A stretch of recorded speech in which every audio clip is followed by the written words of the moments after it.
Hi, I'm Alycia, and welcome to Line In. So, Alycia, could you just tell us a bit about yourself for those who don't know your work?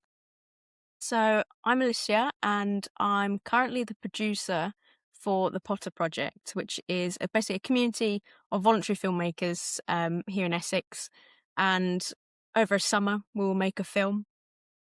And through collaboration with local artists, we try and explore different genres of film. But my day job, or my sensible job, has been training as a audio engineer with my local theatre for the past 2 years. When you started out, what was sort of the main goal? What inspired you to get this started?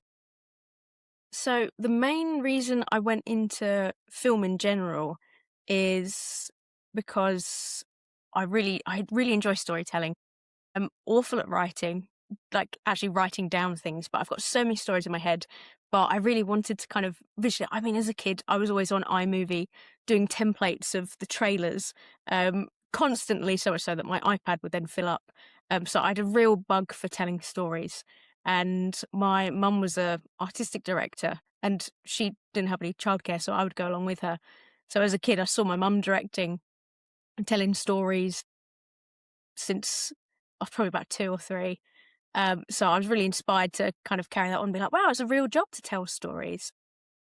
But my main inspiration for starting the Potter Project was giving people opportunities, which I didn't have growing up, and kind of offering a platform for locals and individuals who either fresh into film, have been in film, or career changing.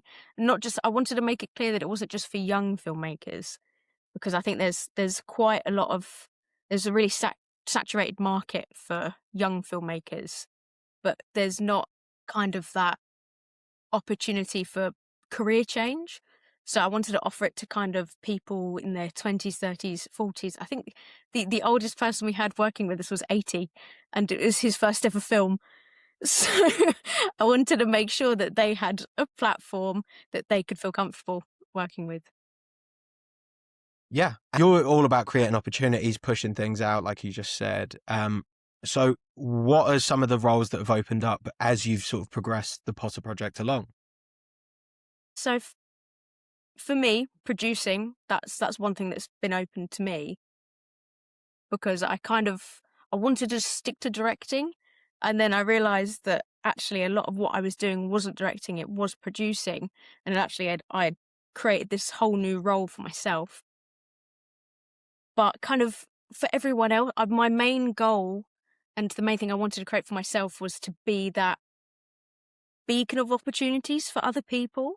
So doesn't matter what experience they had, I wanted to make sure that I could offer something for everyone, which there's endless opportunities and endless possibilities on a film set for crew. But my main goal was to make sure that I could accommodate roles for people, which Because again, it's a very hard industry to break into. It's 100%. a lot of people will want experience and stuff, and working for maybe a big studio or a big company, it's they're not going to take you on. So I guess, do you feel like that's an issue for the industry as a whole, that it's very difficult to just basically get your first break? So much so. I mean, I started my first professional job when I was 18, but I mean, for 18-year-olds now in this day, I wouldn't want to be younger than I am now in the industry. It's so hard to get. I know that there's a lot of safeguarding and there's a lot of rules in place for making sure that you're not overworking younger people and making like kind of a protection for them. But I think workplaces have taken that quite far to be like, we don't want to hire anyone that's young. We don't want to hire anyone that's new because they don't have the time to train it. I think a massive thing in the industry now is the entry level position. It's the same joke that it is with everywhere. An entry level role requires 10 years experience. And you're going, I can't get an entry job with 10 years. I can't get that 10 years experience without an entry level job.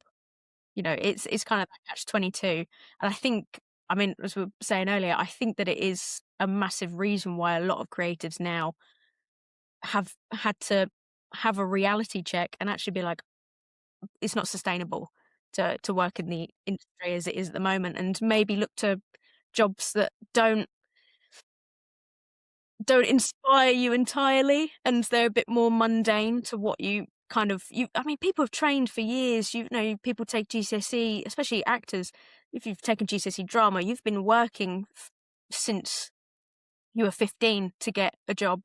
And, you know, people like our age, 23, 24, they're still working in a cafe because no one wants to take them on. No one's going to give them that break, which is really disheartening. I know it's been the same for years, but the whole thing that I wanted to do was to give people that amateur break in, so they can just, even if it's just put on their CV that they've done one experience for 2 weeks, that they could have that step up when applying to somewhere else, even applying to unis or applying for scholarships or applying to BFI programs. If they've had that little tiny step of an industry experience, it doesn't matter how amateur or professional it is, it's still an experience at the end of the day. But Yeah, also it what shows that you're willing. It shows that you're capable, and exactly. you know, at the end of the day, they wouldn't have that without people like you putting things online, just out there as a creative project, I suppose. So when you first started this as well, what was some of the sort of markers of initial, I guess, success? You know, obviously you're gonna want to progress all the time, but what was some of the initial markers of success for you? I mean, the first time I ever was kind of recognized for my work was back in college. My media teacher ran a film festival just for our college and our media class. She ran a festival. Only one person entered, which was me, and that was the first first ever festival in quotations that I won. And I remember I milked that so much to different like education platforms to be like, I'm 15 and I've already won this. And they were kind of like, yes, yes, we'll take you on. So that was for me. It was the first time that someone had gone, I really like what you've made. I think it's really good. And for a kid, that was amazing. For a teenager, that was amazing news.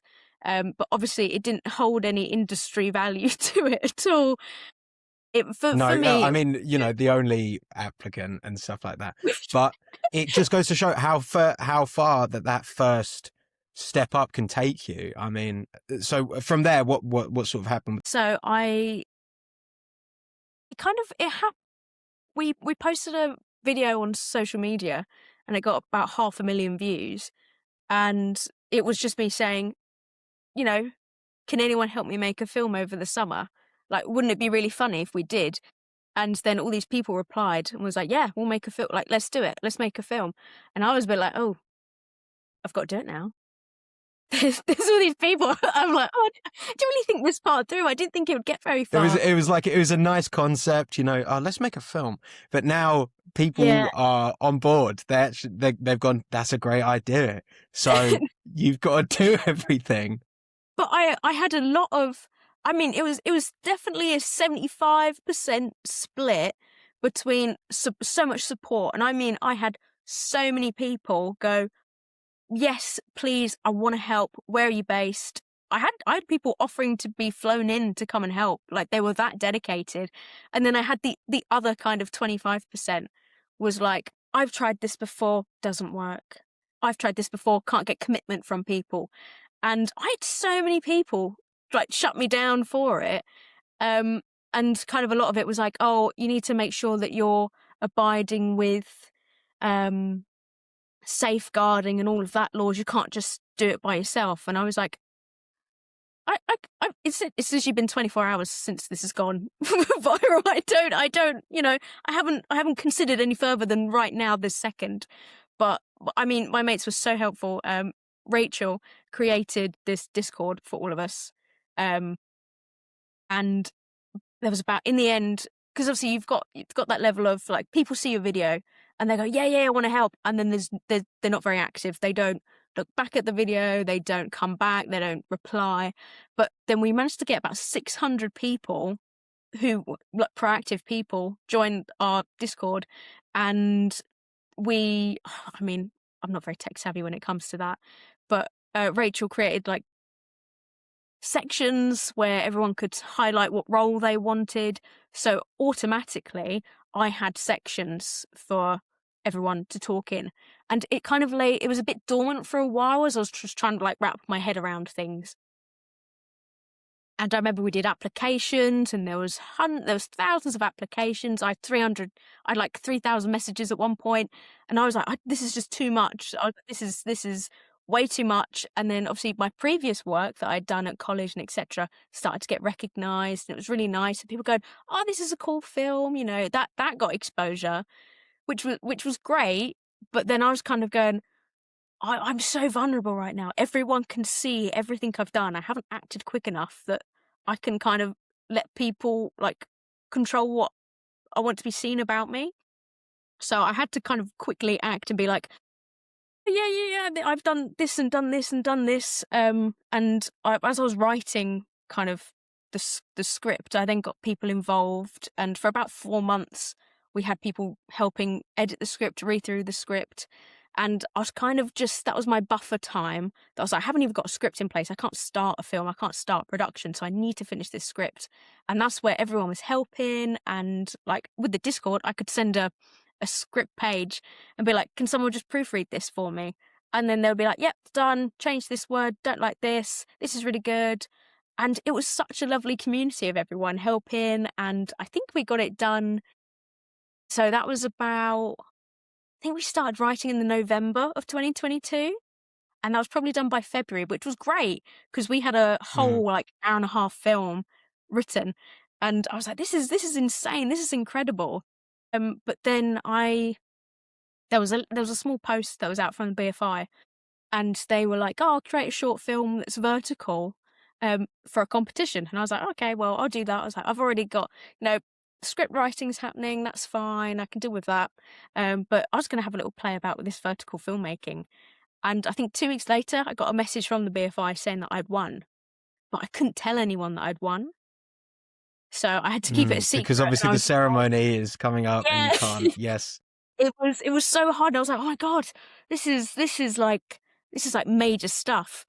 And obviously I'm working with about 50 people here, and I kind of went to the next day and was going, because I couldn't physically hold it back, but I did. I kept it secret for the whole week, um, which was great. It was the most stressful time of my life, but it was amazing. I met some amazing people. I met some famous people, which was insane. And then on that final night, they called my name out, and I got to stand up inside in the BFI, the main screen. I stood up and kind of did my little wave as they announced that I'd won it. And then after that, I then got double the amount of messages going, "Oh my god, that's so cool." Everyone that I'd networked with there was like, "Let me know what this Potter project is. Let me know what this is." And it was a massive influx. And I think that, however much my college film festival was my, "Oh yeah, I finally got recognized," this I think was a really poignant moment that I was like, right, I'm now in.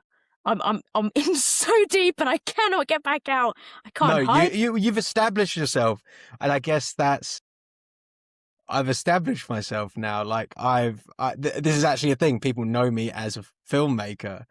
Um, And that is amazing would you agree feeling. that sort of with that sort of that first success has, I guess, begetted more success? It's formulated that for you. Oh, You know, you 100%, said you've got 100%. these people coming in, like, you know, new connections that are forming, and people are excited to see what's on the horizon. More people want to join the team and stuff like that.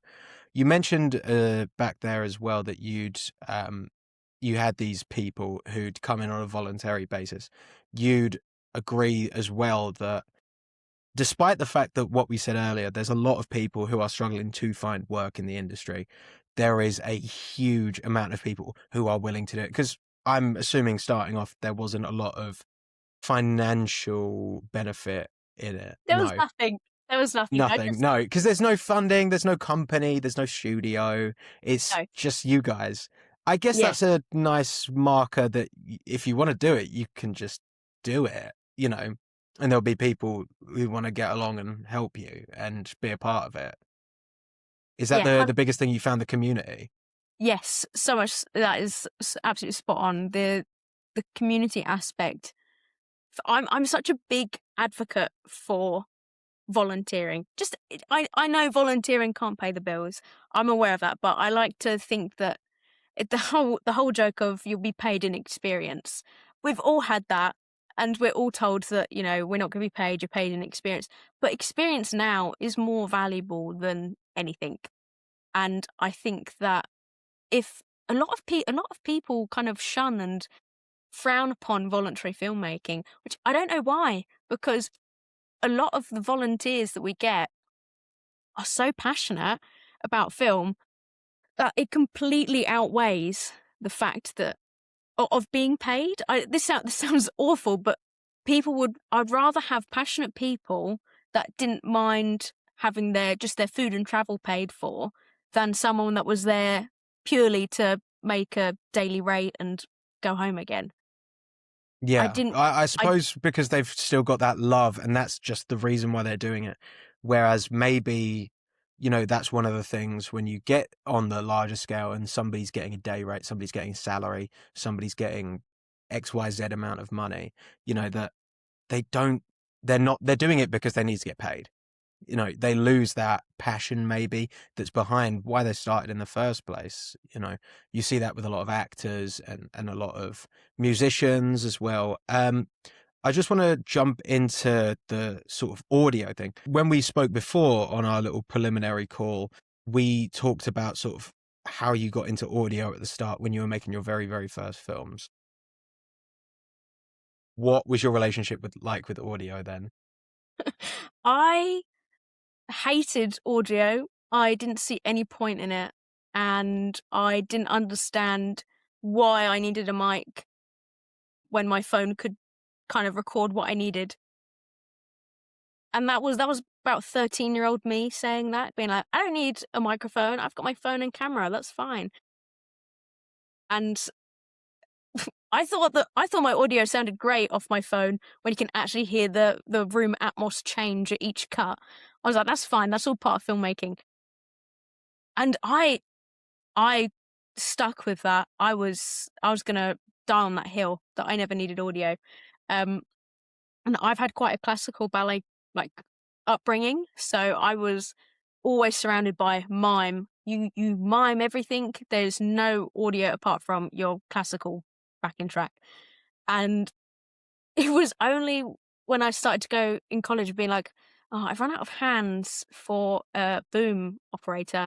Let's just cut sound and let's do a mime piece, or let's do some abstract experimental film." And a lot of my original work was all experimental, um, and done to kind of like royalty-free music. And I kind of considered that was okay and that was fine, which it You were wasn't. happy with that outcome? No, I was and then happy. and then you realized you weren't. You said there is a place for that, if you're creating a certain type of film, like a silent film or something like that, or like you said, like the sort of the mime aspect of things. There is a lot that you can show without, Yeah. particular sound design. But I assume that as you progressed, you were like, okay, there's a lot of avenues that I'm missing out on with sound. How would you describe your relationship with sort of sound and audio now? I mean, now I'm training in audio. Like that's how the circle's gone. I sound 2 for a lot of amdrams at the theatre. I help with sound fit ups. My latest apprenticeship was as a sound mixer. So my relationship has completely flipped, like 100 times over flipped. And like a strong passion of mine now, and kind of it is kind of an end goal, or a learning goal that I'd like to kind of achieve is with Foley art. Which, I mean, if you had told 13-year-old me that that was a possibility, I think that it would have been a very different approach. But now I'm such an advocate for anything audio, music, Foley, on set, you name it, video games, everything audio. I'm like, audio is like one of the most important things for me now, because it doesn't matter how good your visuals are. Everyone says this. It doesn't matter how good your visuals are. If your sound is bad, if any part of your audio is bad, automatically the whole thing is awful. Because visually you can be immersed, but there's only so much that visuals can do. But if the sound is bad, awful. If the sound is amazing, you could almost imagine yourself being in a rainforest. It's the same with like music videos. You can absolutely hate a song, but you'll never love the music video that goes with it. It No, doesn't matter what I it is. If it's bad, that's the thing though. I guess what you've done is you've got to that point where you've married the two together, realized that okay, at the end of the day, a good visual is great, but there is things like that are artistic visual. There is that element of okay, well, I need to feel something, and oftentimes our hearing is much more tied to our emotion centers. People say, oh, it's smell and it's sound. Music, just as a thing, brings back so much like memory. Like I'm sure everyone's got a song where they can remember where they were the first time they heard it. There's songs that you want at your wedding. There's songs that you want at your funeral. There's songs that you want at your birthday or whatever. you know I guess it's so tied to emotion, and even things like sound effects. I think I'm just going to bring one up. That sort of theme in The Dark Knight with the violins that slowly get further apart, the Heath Ledger Joker theme, that it's tiny, but it permeates the whole thing. And whenever you hear it, you feel this sense of dread. Yes, the character is visually quite scary, and he's got a horrible vibe about him. Heath Ledger was great. He's awful, but there is this sense. The audio there is just an example of how that creates that sense of absolute existential. Oh my God, something's going to happen. It's like a feeling of chaos, I suppose. And I suppose that's what you can do with the audio. I mean, you said about the Foley art there. There might not be a lot of people listening to this that know what Foley actually is. Could you just go into a little bit of detail about that? yeah, of course, it's the coolest job. That is a bit of a cool fact that it's the coolest job in the world. But it is basically a Foley artist creates audio which wasn't either achievable on set, or it's recreating that immersive audio, like clothes rustling, footsteps, putting a cup down. It's all those little bits of sound which make a film believable. And a lot of the time, people don't realize that Foley art is actually what they're listening to. They just think it was on the day filming. But Foley art is normally recorded in a separate studio, or if you're on a budget, your bedroom. And it uses anything but the object to replicate the sound. So if you've got a fire Okay. going, you've got a crisp packet rustling, and then you pitch it down, slow it down, and you've got that amazing crackling effect. Or the same with a medication blister packet that creates that amazing popping sound to make a fire. Layer them all up, pitch it down again, add your levels, all of that. Then when you listen to it with that visual, you can't tell the difference. That is what a true Foley artist does. It blends it. If you can hear that it's Foley art, they haven't done it well. If you can't Mm. hear that it's Foley art, they've done it well. I guess that's a bit of a hidden mastery, really, You need that to you're not blend. supposed to notice it. It's supposed to be so real that you can't differentiate it. I mean, I heard the thing about I'm a big Sopranos fan, but I'm watching it, and I'm looking at little things. It's very it's very well done with the cinematography and everything, but I love the behind the scenes of anything. I've been looking at the behind the scenes of The Sopranos, and they did something pretty crazy. They always come in with these brown paper bags of food or drinks or whatever. And somebody said, oh, those are actually made of rubber so that they don't create a sound. And then in post, they go in and add the crinkling, the rustling of the paper bag, so it doesn't overshadow the dialogue.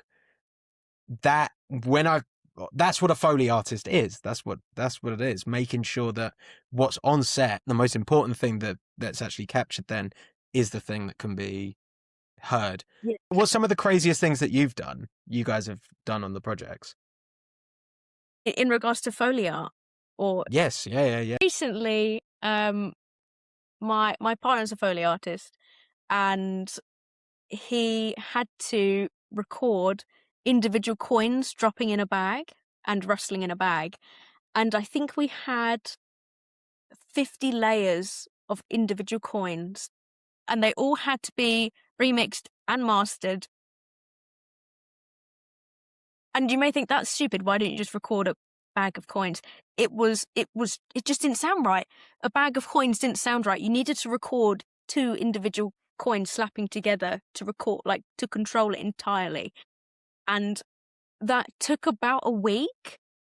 But when you watch the film, it's so minimal you can't really hear it, which is really No, just, but that's the point. again, That it makes it so it's much better. so much better. It was so fun because we had to time it to our actor walking. And if anyone's watched Dallas, all she does in the film is walk. She walks for miles, and every single step, coin, coin, coin. But it couldn't be the same. And we couldn't have a pattern repeating. It all had to be individual. And a lot a lot of people would be like, why bother? But it makes it so much more immersive, and it's just so much cooler. We have a big 12-foot creature who is called Dolos, and whenever he moves, because he's made out of bone, so whenever he moves, it's like joints snapping. So we were sat there literally cracking knuckles like that just to get different pitches. Oh, Yeah, that's we were sat there awful. going, I mean, "No, it I do doesn't that all the work." time myself, but yeah, that is Every single time I awful. crack my knuckles now, I'm like, was that? Yeah, that was definitely the pitch we used for Dolos. But every single time he bent over, he moved his head. It was really fun because it was more creative than actually, probably, as I was only producer on it. There's a lot of creativity that I didn't get to explore. So being involved in the Foley process was amazing. That was so fun. And even creating the Dolos's noise, was, not a lot of people know this. There's a security camera near the location of the farm, and I asked if I could have the audio of wind howling of a night time, or just to give me any clip, like 5 minutes long. That's all I wanted. And there were dogs living near the farm at the time, and the barks would echo down the lane. And I said, I want that. I want that sound. So I got the got the landowner to download a clip. I then took the clip of awful quality audio and I pitched it, boiled a kettle, and what else was there? I think it was an owl screeching, My and I mixed God, it all together, and it was a horrific sound. It was actually so much so that I edit up at night time because it's the best time. I find like I get the true color of at that time of the screen. I couldn't listen to it. I was so terrified that I had to skip over it in editing, and I could only edit that sound in the daytime because it genuinely terrified me. you've just It spooked yourself out of was doing the horrible. work. It meant I did a good job. I was terrified of it, and I didn't like it.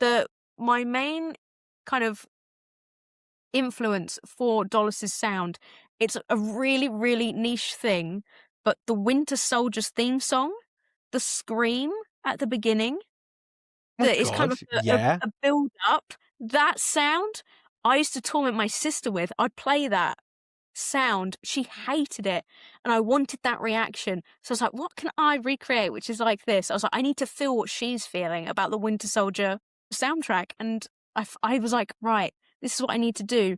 And that owl screeching, I stretched it, and it's this horrible pitch that just goes up and up and up, and then echo. Even think about it now, I'm still terrified of it. It's a horrible, horrible sound. But the fun that we had creating it was amazing. And then, like, I And send it to you the said about director. the coins thing earlier, and you came up with that thing of why bother? And the same thing, why bother getting the sound of the dogs barking and the wind howling off the security camera and the owl and whatever? Why not just, I don't know, make a noise into the microphone yourself and pitch it down or whatever? Why bother? But I think maybe, and I think you'd agree that that extra level of creativity and effort is what is setting you and your productions apart from maybe some other stuff that is just somebody going rah and then pitching it down. Or getting a It's Godzilla clip from yeah, online, just screech. yeah, yeah. That's just okay, great. That's been done, but I nobody's really sitting and doing security camera wind howling, taking that. I mean, I'm sure people are, but what I'm saying is Someone in the world who's that done the extra same. level of effort. If you really love it, would you say that if you really love it, that's the length that you're going to go to? You're going to want to build this up and create this sort of 100%. layered thing and just be creative. Like, totally. I think that obviously I know creativity comes in all different forms, and some people aren't natural to it, and some people have to teach themselves. But I never thought that you could be creative in audio, because in my head it was just sound is magic, microphone happens, and then sound records. I was like, you can't really be creative with that. It's a simple process. You've got A, B, and C, and then you've got some networking issue in there. You've got to troubleshoot the network and all of that. I was kind of like, I'm not particularly interested in that because there's no creative element. But when I think it's because I was so restricted with my resources that I then was like, whoa, I can actually make this sound like this. And oh, I wonder what this sound sounds like if I then do this. And it made me create a whole library of things that worked and things that didn't work. And I think if anyone's wanting to get into Foley art, anyone wanting to get into Foley sound, or even just give it a go, I highly, highly recommend creating a library of sounds that you just find, because you'll never know when you need them. If you've got like a tap that sounds funny, record it, because you never know when you're going to need it or someone else will need it. And then I think it's really important to play about, because there isn't a lot of creativity advertised in audio, because I think a lot of people have the same mindset that I did of microphone, just plug in, it just makes sounds. That's what happens. But there's so much that goes into the planning as well. Even like on set, like to plant mics, you've got to be creative to think of a way to plant a mic on set. Like Mm. that's there. There's definitely there's logistic creativity, which is like, how can I run a 50-meter XLR cable? It's not ideal. Over, yeah, yeah, Yeah, no, but but you've got to do it. You've these are got to do the it. I mean, as with anything, you've got to be on a place. All right, it might not be entirely ideal for you to be needing electricity out there, for say, or some anything else really. And I suppose that's what you've got to do. You've just got to come up with. You've got to be creative logistically. That was going to be sort of. I think that leads quite well into my next question. In terms of sort of the logistics of getting something sorted, that can be one of the biggest barriers for somebody getting started. Okay, I've got my camera and everything, and I've got my people and all this stuff. But in terms of getting equipment there or setting this thing up and doing that, you know, with the logistics, what's some of the processes piece by piece that you do to sort of get set up? Think, I mean, I'm now on my third production with the project, so I'll keep it to those three because they're amazing examples. But with ASOG, I wrote the script with the location in mind, so I already had access to it. So that was a massive tick for me.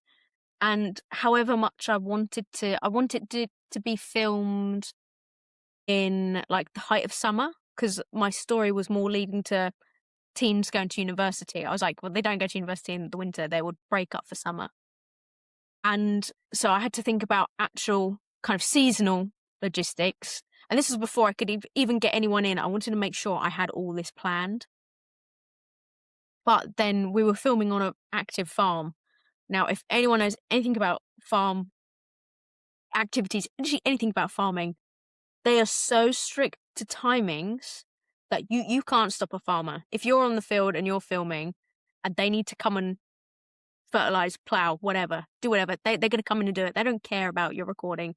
And that's something that you have to really respect. So it was then trying to find the farmer's fields, find the farmer, and be like, "Can I fit? Like, when are you going to be active on this field?" They would give you a about a 3 week span, and they were like, "We can't give you a day." And then you kind of go, "Excellent, okay, right. So we're just going to have to kind of film in this section at this time, and then work around it." And I would love to say that there is a solid A to Z plan of how to like process, like a proper process. But for me, I try to find the easiest things first and rule them out. So where I wrote the location, so I've got the location. Timings, yeah, I can film around summer, but I need to look at active farming fields. I can still work with that because I could film towards the end of the summer. I think we then ended up filming last week of August into September. So it still worked, but it meant that I wanted shots of the characters walking through cornfields. The corn was harvested about 2 weeks It was earlier. gone. Yeah, it was Yeah. gone. So I was like, "Okay, well, let's cut the lovely aesthetic shots out." That's not really ideal, and I'd done recce's and all of that with my cinematographer beforehand, and there was these wonderful cornfields, and we go, "Oh, it'll be so amazing." And then you rock up to filming 4 weeks later and you go, "It's all mud. Like, what happened?" It's gone. And everyone's going, "Oh, it doesn't look very nice." And I'm going, "Guys, this is the best I could get currently. We're just gonna have to work with it." But Best I could get. try Yeah. they're traipsing in mud now. That's just what we've got to deal with. I mean, look, it's very, very English summertime anyways. So I think that, Exactly. but I suppose that the overall thing to remember is that, yes, you're doing the film, but also like life is still happening. People, they can't stop what they're doing. I see people film on the street and things like that, and they get angry. Oh, someone's in the shot, someone's walked by. You can't have that kind of ego going into it. Like, oh, Millions to I'm s filming. yeah, exactly, and I think a lot of independent filmmakers and kind of your budding filmmakers make that big mistake of not having your permits. And as we all of our stuff was filmed on private land, we didn't have to have a permit, which was lovely. Apart from there was one section where we didn't, but we couldn't have any. The rules was that we couldn't have anything permanent or cables or anything hanging. So I was like, right, everyone, we've got nothing on the ground, no bags on the ground, no nothing, and everyone was chill with that. And it worked. We had about 15 motorbikes drive past us in a really quiet scene, and then they actually drove back to say, like, "What are you guys filming? This is really cool." And they wanted to be in the film. So it was good to have it was nice to chat with people, and we were quite lucky, obviously being in the middle of nowhere, that we didn't have to fight with the public, but we still had to make a safe environment. And as we were in kind of nature environments, we had to make sure that there was no trace of us. We didn't destroy anything. We didn't litter, which I mean, we wouldn't Yes, anyway. leave nothing but footprints, I think Yeah, people say. exactly. And that was a big Yeah. key thing. But I think that a lot of filmmakers my age kind of think that they own the street if they're filming, especially if Yeah. they permit. They're like, I want this street, and they complain about a car that's parked in the way. It's like if you don't have enough money to close the street, you've just got to deal with it, and you've got Yeah. to make a decision around. I think that I love having limit. I say this. I think I've been conditioned to say this. I love having limitations of budget because I find it's more creative. You can get you like think so many cool things. Like I've got £1 million to close this street off in the middle of London. I think it's cool to have a busy street and to have like a really distant focus on the characters, and there's only one boom mic to mic two people who are miles and miles away. Yeah, let's see what we can do. Let's try and plant a person behind a car, or let's try and plant a person kneeling behind them. I think that that's quite fun, and having those limitations. But beggars can't be choosers. You have to move with your environment, which I think a lot of filmmakers do forget. But I love it. I think it's great. And I think the overall sort of, I guess the overall theme here is that, with the Foley, with the logistics, with, sticking to some of these boundaries and stuff and these rules that you have with the locations, you've just got to, and as well, not having a concrete sort of workflow for, okay, this is how we set this up, we're just going to follow this every time, is that you've just got to be able to roll with it when you're doing something creative. I know it sort of might be stating the obvious, but you've got to be able to think creatively when you're thinking creatively and you're, producing something, I suppose. I mean, people have that in studios and stuff. They mic something up really weirdly, or they'll, Queen are very famous for doing it, as in the movie. I heard that they didn't really do a lot of that stuff that they did in the studio with, like, the swinging of the amplifier and things like that. I heard that they didn't actually do that, and it was all just for the film. For the show, yeah. Yeah, yeah, coins on the drums that's quite, a known thing. People do that. But point being is that I think what you sort of stand for in terms of that is, yeah, think creatively, solve problems creatively, and you will be better off learning how to do something with nothing than do nothing with something. Would 100%. you? That's Yeah. so vital. That's a really, really good way of putting it.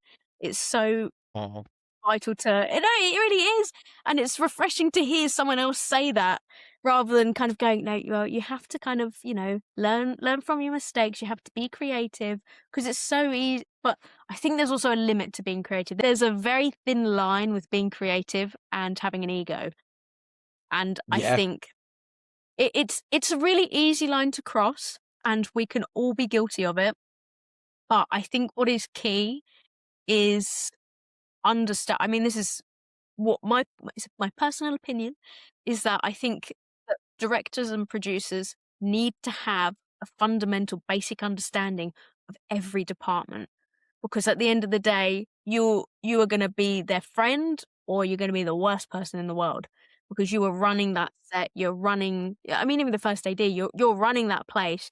And if you tell the sound guys that they've got 2 minutes to set up, and you're going, no, we need 10. And they're going, well, you need to do it in two.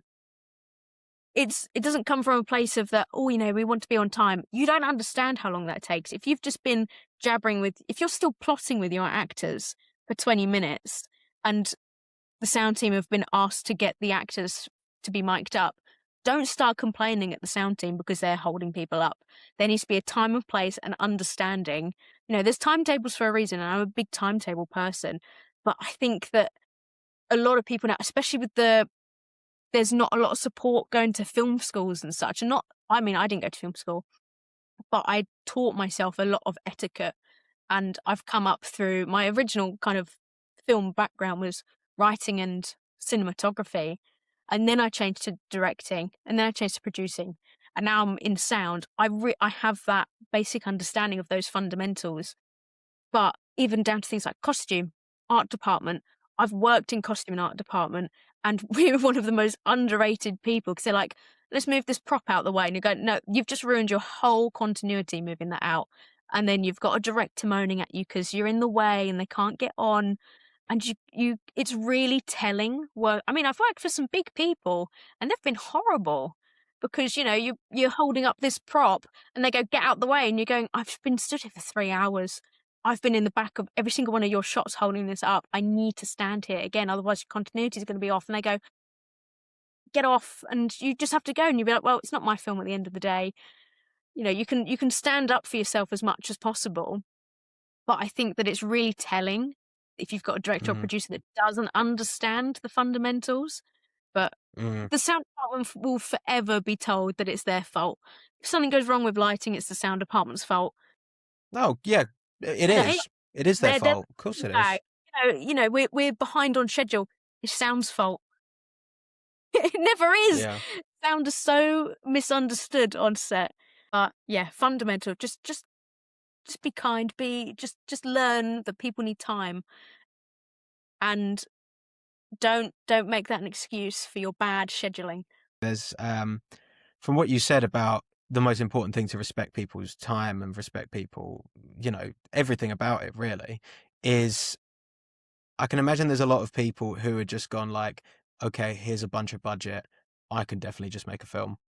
And it's not that, because you've not got the creative input. It's like people that I see and they go, yeah, I haven't got any skills, but I'm just going to start a band. Like, yeah, you should just like go out there and do it, but you shouldn't do it just because you could think you can throw enough money at it and that will be the solution. So many people do that. So many people Yeah. do that. And I think it's even worse nowadays with kind of, I mean, technology's moved on. I sound like an old person. Technology's moved on so much that Back in my everyone, day. back in my day, we didn't have all these phones and things.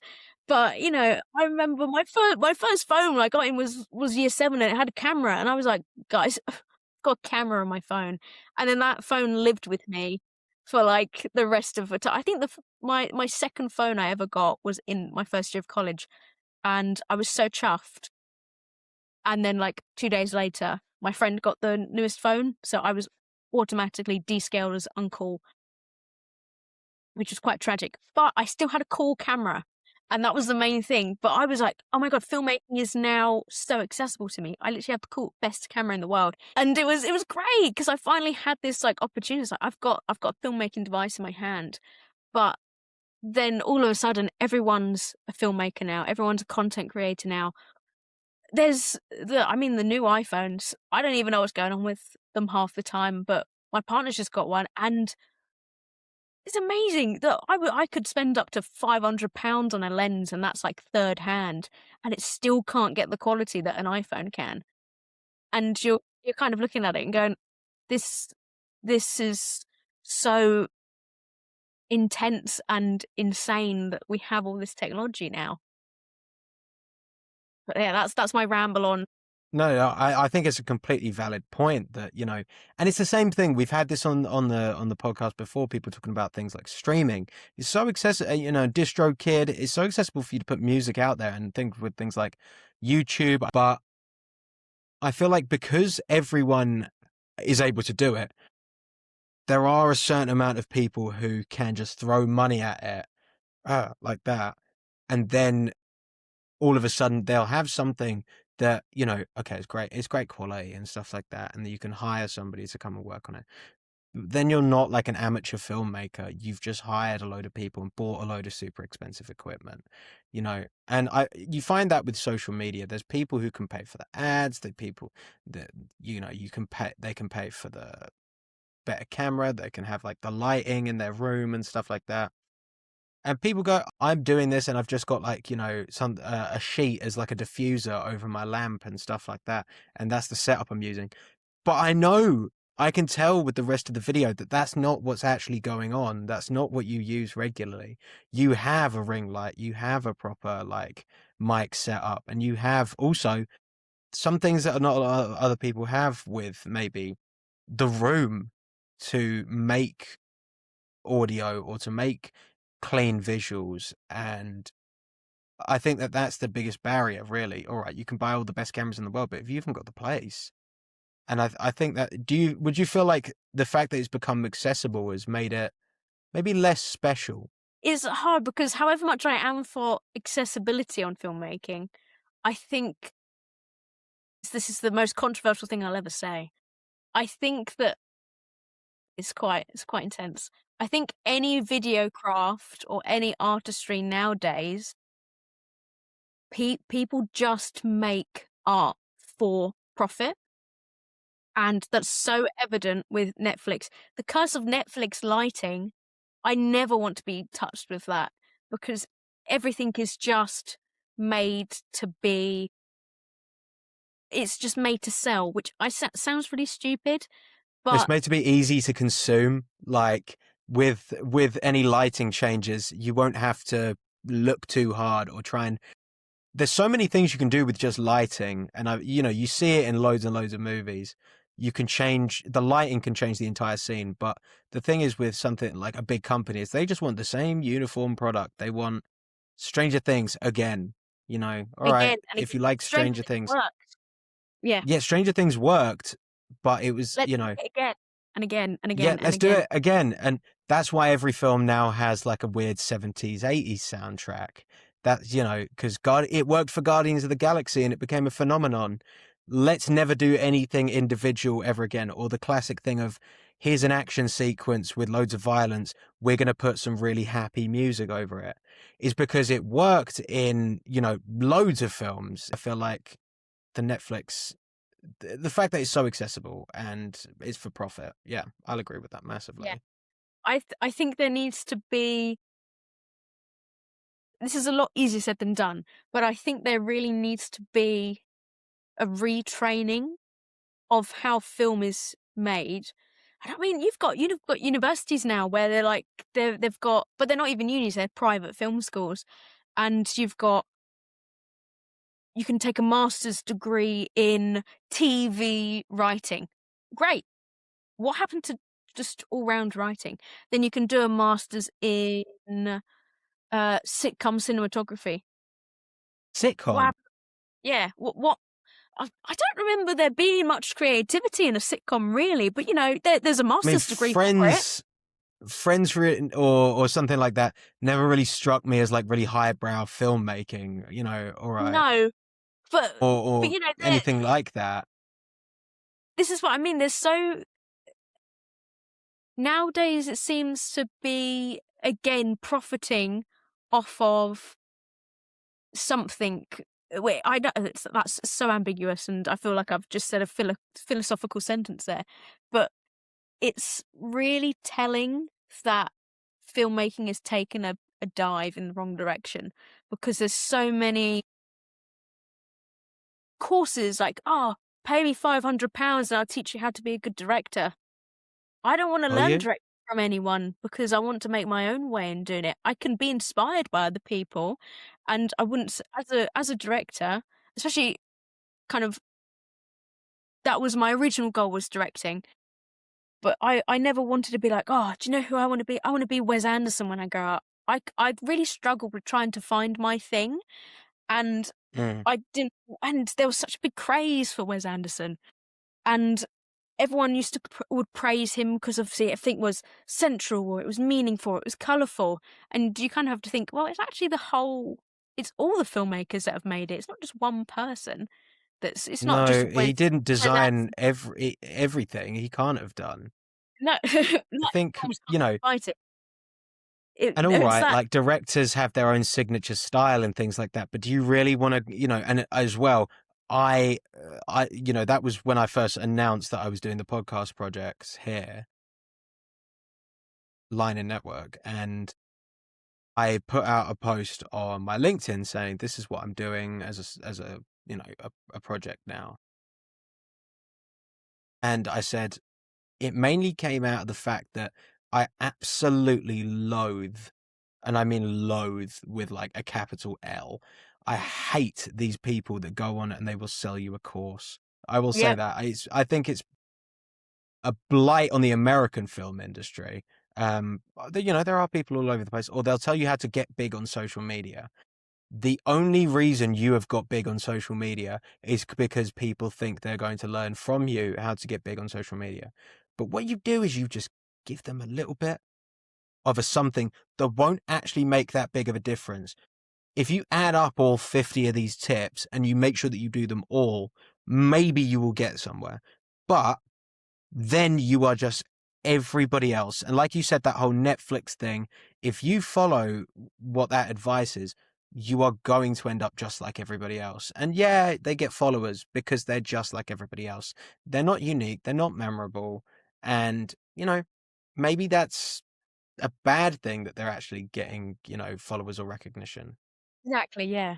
And I think as a standpoint, I would rather be an unknown filmmaker and just be giving people opportunities than be known for making the world's worst Netflix documentary or world's worst thing from Netflix or Amazon or wherever.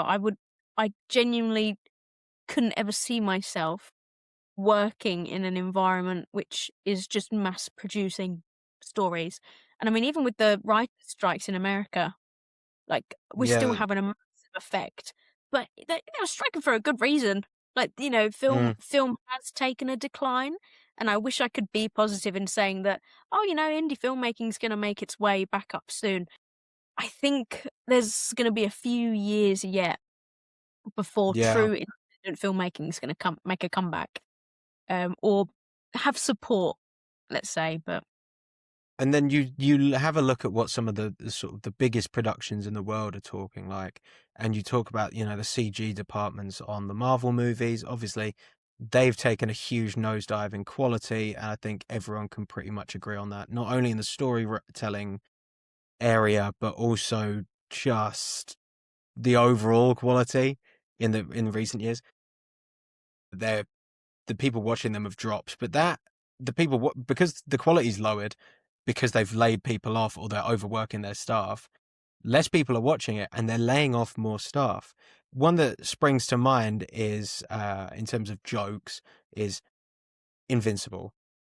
It's a huge TV series, and people are saying, but it's got great storytelling and everything. But some of the walking animations and some of the movement is just like a moving PNG across the screen. But if you go back and look at the first season of that, insane. phenomenal. But you look at it now and then you're reminded of two things. You're reminded this was animated in like less than 6 months by like a team of like maybe 10 people to create a full TV show and pump it out that quickly. And the second thing is the storytelling didn't come from that. It existed before the comic books and stuff. They ended 10 years ago. So is that how you feel about adaptations and stuff? They don't have to write an original story. It's just stick some stuff on screen. Yeah, I think I was taught I was taught a very valuable lesson when I was younger, getting into writing, and that whatever idea you have, you'll never no one now from the past 50 years to in the future, no one will ever have an original idea. And it's impossible to have an original idea because every physical story that could be told has been told in some form. So, the whole thing of, you can never have a unique experience. You can have a whole film about a person's individual life, but there's someone somewhere in the world that's had something very similar or, almost identical, but it's just in a different way. Their birthday's on a Wednesday, not a Tuesday. What do you think the biggest topics and issues of the day are when it comes to, I guess, the film industry as a whole? I think I think it's the oversaturated market is a massive issue. But I guess an alternative issue would be again accessibility. It's still very much a male dominated industry, and I'll always be an advocate for getting women into film, and in no means making it a female dominated industry. Kind of just I've always felt that the we've had the equal opportunities. Everyone's offered the same job.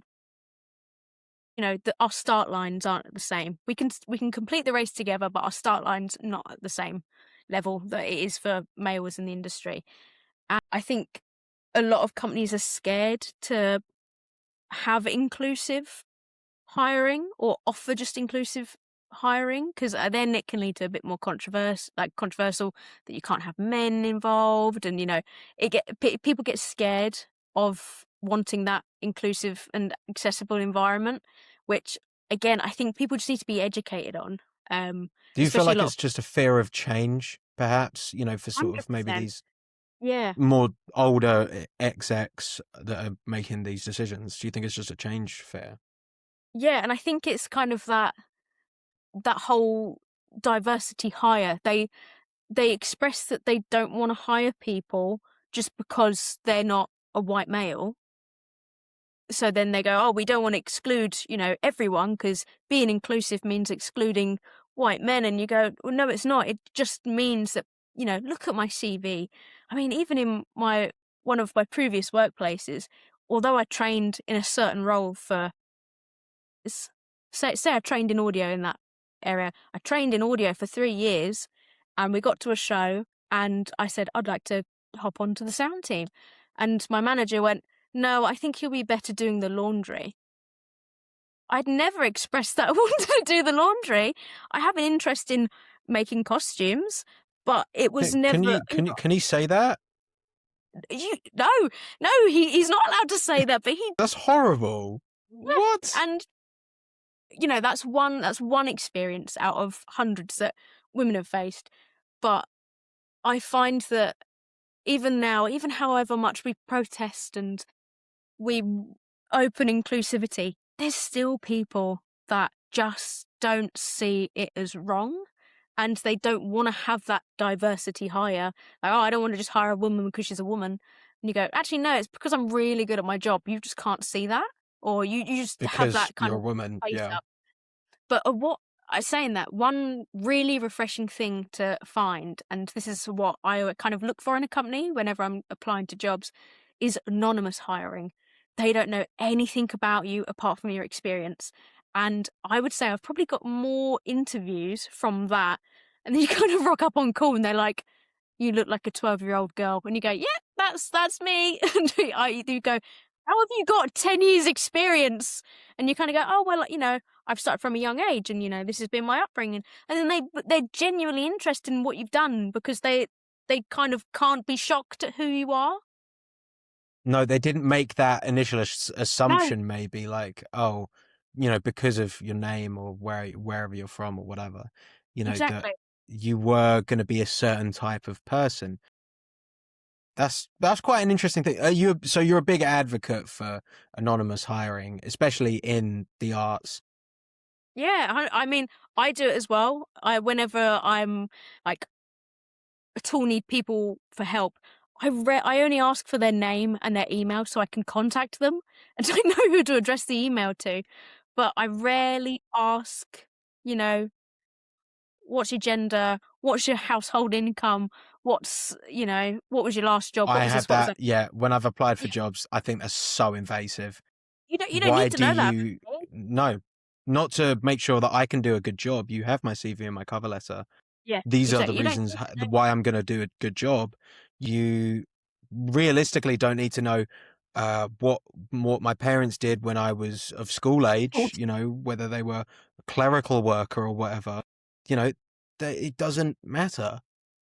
All Yeah, that it's matters really is your capability and your skill set to do the job. And that's all I ever ask of people is, have you done the job before? And if they say no, and then I'll go back with the question of, have you done anything that's remotely similar? And they'll go, if say it's this is a really good example that I had a script supervisor who was training to be a DSM for theatre, which is a duty stage manager, and the stage managers are that they are in charge of a theatre. When the show's running, they say, apart from the duty tech, they that what is happening, they'll tell you. They'll tell you exactly the moment. They're so on it. They have to be reading from a script, potentially a music sheet, looking at what's going on stage, standing people by. Their eyes are on everything. And I put out this application to be a script supervisor because I was like, oh, this is probably someone who I need. I had this DSM message and go, look, I'm trying to be a DSM. Do you think I could potentially mix these? And I was like, I respect all DSMs and I know that you will have eyes everywhere for continuity. And they were the most incredible script supervisor I've ever worked with. And then what was really nice is that there was another girl who stepped up to replace her um, in our second film. And it was amazing because she had learnt from them and she had watched how the previous script supervisor had worked. I was like, I trust you. I trust you completely. That I've seen Mm. how you worked. You don't have any experience in it. And I believe she went off to start doing it in her university. And I know that the DSM is off being a DSM touring, I think. So it's amazing to if I had gone, I only want someone that's been a script supervisor, I probably wouldn't have met two amazing people. I think, maybe that is something with hiring and things like that they need to move into, that they need to have some kind of skill aptitude test that is separate from experience and things, but especially for creative industries, because you can start doing something for the first time and discover that 100%. you're really, really good at it. that you've got the Yeah. skills, that you've got that kind of mindset.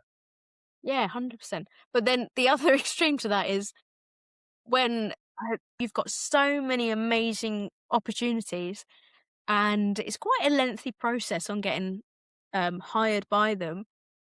But they do a skills test, which is really funny because it's office based skill test. So it's like so and so comes in with a red jumper. Do you tell them that you A, don't like the jumper, B, you inform your line manager that you don't like the jumper, C, just ignore it, or D, go home upset? And I'm going, I don't think any of my experience has prepared me for this question because there's no right or wrong. What do they want you to say? Because I feel like There's that's such a no right trick or wrong. question.